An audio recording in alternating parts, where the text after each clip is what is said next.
Преди да е видял, вече е впечатлен. Може да обърне.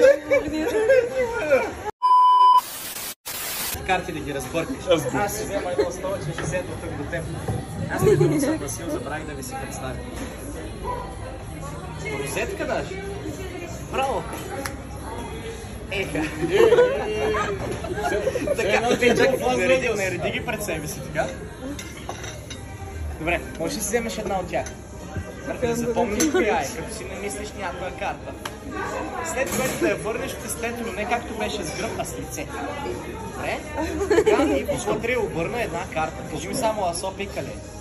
Защото, да не кажеш, че ако асо пика, много лесно ще е, няма да е интересно. Добре. Значи, ако е асо пика, дама пика или седмица с пътя, смени с някакъв друг. Добре, не ми казвам.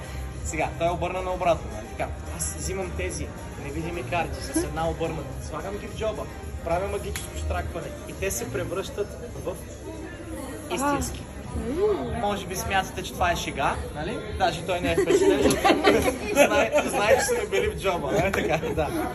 Обаче Иво, да не забравяме, докато бяха невидими тези карти, ти си избра карта.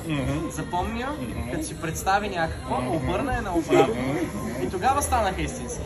Значи, ако това наистина са невидимите карти, тях твоята карта трябва да е обърната.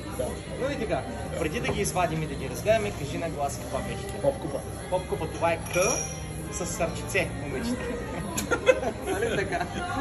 И остава само да отворим тези карти и да видим дали наистина го е сложил наобратно неговата карта, която ни спомена.